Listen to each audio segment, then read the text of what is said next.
All right, so Emilie, thank you for having me. Can you tell me about your store and where we are right now? You know, I didn't know this was here, and I think it's really interesting. Thank you very much. Well, you are here in Emilie's French Tea's tea room that we co-share with Centered Spirit, our cultural center.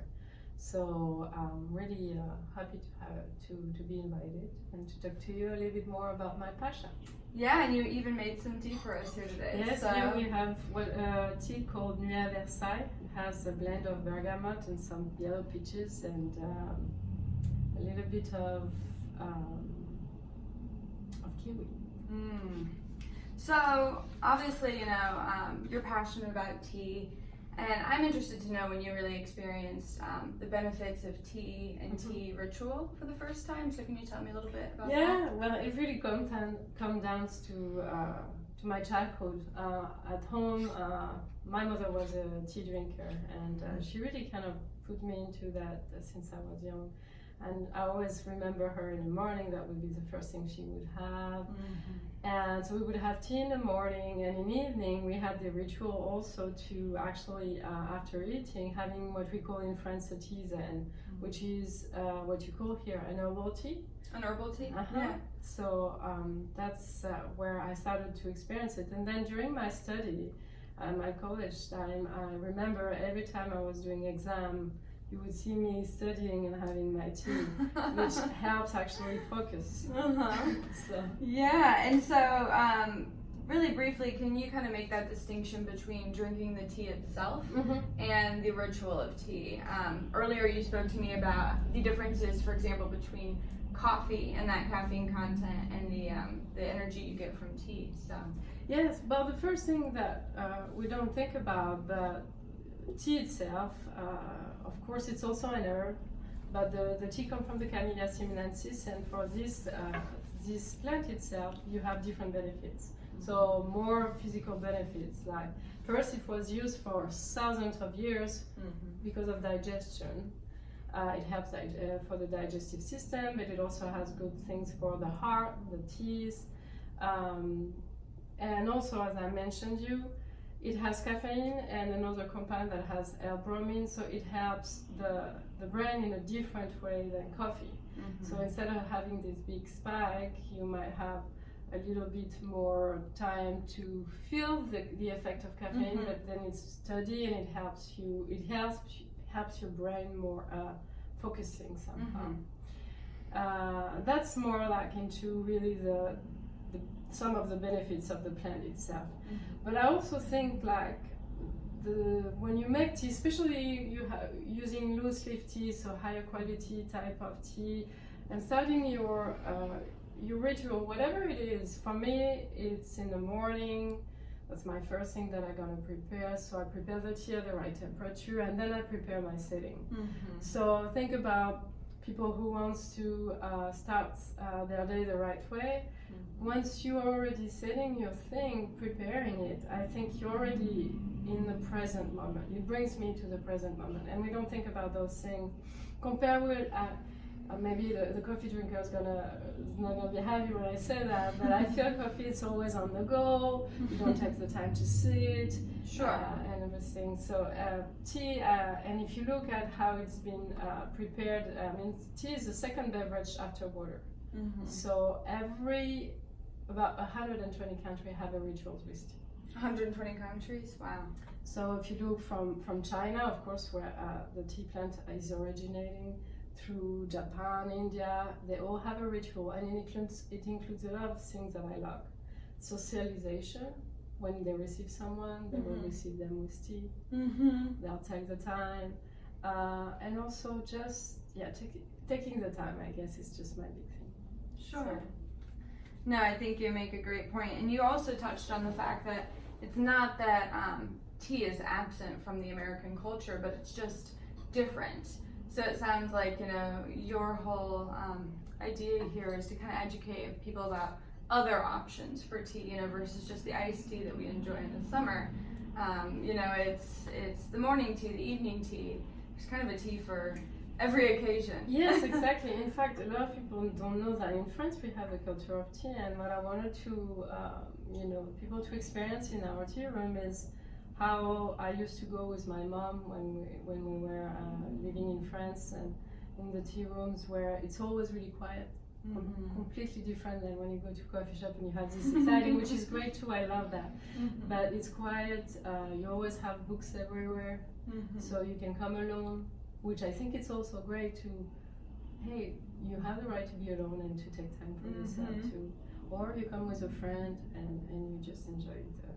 And just the aromas, that's the other thing. I think coffee lovers love the smell of coffee, and I even like that, and I don't drink coffee, but just there's so many different, smells that you get. So you touch a good point, that just the tea itself, whether you have it flavored or not, the tea is really subtle from where it comes from, in which region, in which country it would come from. You have different notes, and in between the categories of teas, from black tea to oolong to green to yellow, you'll have different notes that you will perceive. Green tea can be more grassy sometimes, or can be sweeter.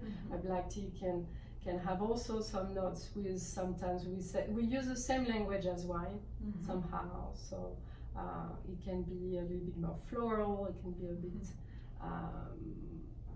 more how I can say, more sweet in some regards. So it's really fascinating. Very neat. And so currently, what has you most excited about tea? So I would say what I have more excited about, especially talking about the United States, I feel more and more people are coming and asking to learn more about it, want to understand how they can introduce them in their daily life, in their routine, and really want to learn more about the health benefit aspect of it too.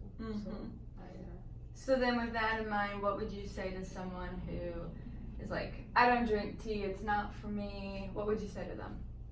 Well, I'd say there's a tea for everyone. And there really is. Even so, sometimes I have other people that come, and I know them, one brought the other person may be a coffee drinker, and I don't think there's only coffee. Sometimes there are coffee drinkers that like tea because they just enjoy. I think about the art of French tea, for instance, as really being culinary. So if you like trying new food, well, maybe you'll like to try new teas and different types of tea. And sometimes I will recommend for someone who is used to more stronger body, so what we say a stronger body, like maybe go to different type of blacks to start with, or I pour, who has more more body, more stronger taste, if you will. So it just depends. And sometimes some are really surprised that they enjoy green tea, because I always explain that green tea, most of the time, they are not all bitter. It's just depending on how you brew it, the right temperature, the right water, and all that. So. And just one more question. Yes. I think a lot of people, obviously you've talked about the health benefits, wonder about matcha. So can you briefly touch on that and just share what you see the benefit as? So matcha in Japanese means green powder tea. Okay.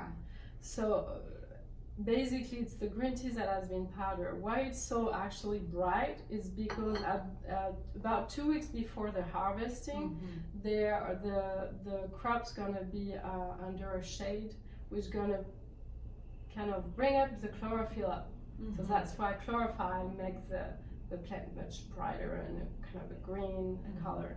So the benefits of it, one, of course, people who want a more kick and have a little bit more caffeine will find it because it has a higher content, about 70 to 80 milligrams. Okay. But the other benefit is because you are actually eating the whole plant, because it dissolves, right? You will get more also of the antioxidant that has the green tea. Green tea being not oxidized has more content in antioxidant and other compounds as well. And I would say the other thing, if you do it more ceremonially, like for instance, I have it, I could have bring it, but I have the bowl, ceremonial bowl for making the matcha. just by itself, preparing it is also another ritual. It has its own bowl. Oh yes. Do they all have just black, yellow, white? Do they all have their own kind of bowls? So it's really interesting. The Japanese ceremony in itself, it's a really more meditational one, and in fact you don't focus on the talking. It's much more about how the host gonna receive the guest and prepare the matcha. So there's a lot into it, and even how you prepare it.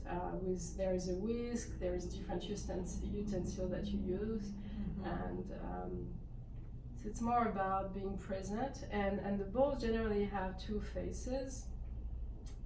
Decoration. Some can be about season. It's really pretty.